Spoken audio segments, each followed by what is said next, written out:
Before dawn on the 14th of October 1913, hundreds of men and boys descended beneath the Welsh mountains, down into the Universal Colliery. They went into darkness, into heat, and into coal dust. Most of them travelled over 950 feet before starting work, nearly 1,000 feet under the Welsh valleys. They were away from daylight, they were away from fresh air, and for the miners of Senghenydd, danger was an ordinary part of working day-to-day life. There were gas explosions, there were tunnel collapses, there were fires, flooding. All of this was somewhat normal for these working men.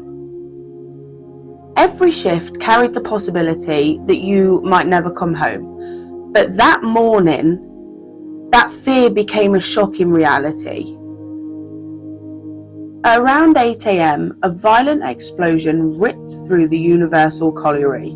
The blast thundered through miles of underground tunnels. Coal dust ignited instantly. Fire tore through the workings. Men were burned alive in complete darkness. Others suffocated where they were standing. Entire sections of the pit completely collapsed. Above ground, families heard the explosion echo through the valleys, and then they saw the smoke. By the end of this disaster, 439 men would be dead. Now, these weren't all just men. They were men, boys, brothers, fathers, sons, and children not old enough or barely old enough to work. The disaster in Senghenydd remains the worst mining disaster in British history. And for the people in that valley, it was absolutely devastating. In the shadows of history, some tragedies are remembered. Others disappear into silence. This is Bone Gavel, where history turns dark. By the late 19th century, coal powered the British Empire. It heated homes, it powered steamships, it powered factories, it drove the Industrial Revolution itself, and South Wales became one of the most important coal-producing regions in the world. Entire communities were formed around collieries. Mining villages expanded massively. Terraced houses started lining the valleys. And among those villages stood Senghenydd. It's located north of Cardiff, near Caerphilly, and this was one of the villages that grew around the Universal Colliery. The Universal Colliery employed hundreds of workers. For most families in this time, the pit was life. Fathers worked underground, sons would follow them, and more often than not, boys actually not old enough to start work would also be down there as well. Now, this work was tough, not just tough, it was dangerous. The miners were working well underground. They were surrounded by coal dust. They were in darkness. They were in extreme heat. They were choking. It was not a nice place to be. And they were completely surrounded by things that could kill them.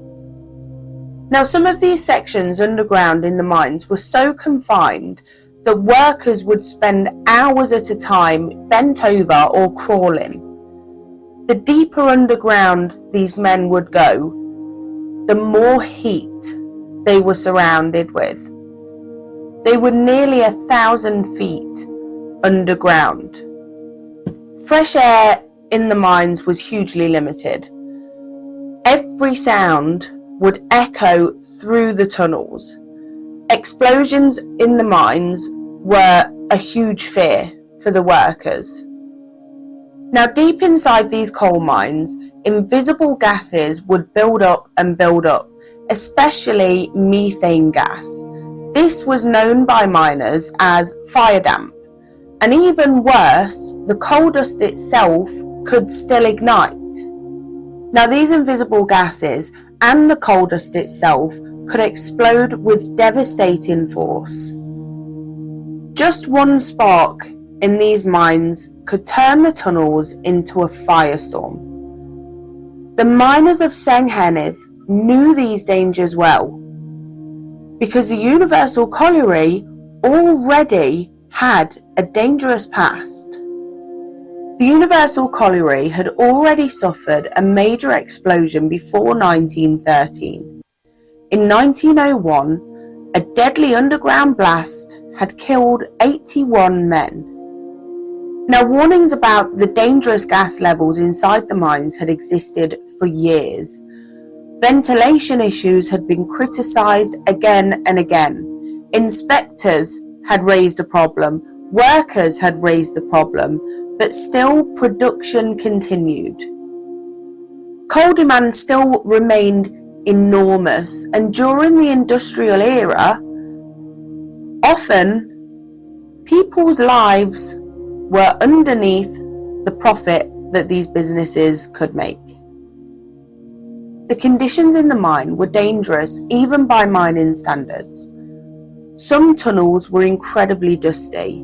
The ventilation system struggled to extract gases out of the tunnels quick enough. And the deeper inside the tunnels that the miners went, the greater the risk. Many of these miners understood that another disaster was probably imminent. But refusing to work for these men often meant living in poverty. Families were relying on this income from the pit. So every morning, the miners descended down underneath the valleys anyway. The morning of the disaster began like countless others. Before sunrise, men and boys would travel to the Universal Colliery. Some were walking with lamps, others were walking with their brothers, their sons, their fathers. Among the workers were teenage boys, children by today's standards. But in mining communities, this labour was the norm. The cage lowered the men down into the pit workings, down nearly 1,000 feet beneath the surface, far below the valleys of South Wales. The descent itself could feel terrifying. The cages rattled violently as they dropped through the shaft. The cold morning air slowly gave way to the heat and dust of the mine. The pickaxes struck coal seams, machinery echoed through the workings, dust completely filled the tunnels. Above ground, the families carried on with ordinary day-to-day routines. Wives cleaned homes, made dinner for children. Children went to school. Shopkeepers opened businesses. Nobody knew that within hours, this village would descend into complete devastation. At around 8 a.m, the mine exploded. The blast tore through the underground workings. Investigators later believed that methane gas had ignited deep inside the mine. That initial ignition then triggered coal dust to explode throughout the tunnels. The result was horrific. Fire tore through the tunnels at a terrifying speed. The pressure wave had completely destroyed the tunnel supports. Minecarts were thrown through the air. Men were burned instantly, and some died from the force of the blast itself. Some miners survived the initial explosion, only to be buried and trapped nearly 1,000 feet under the earth. Dust and smoke and darkness consumed the tunnels.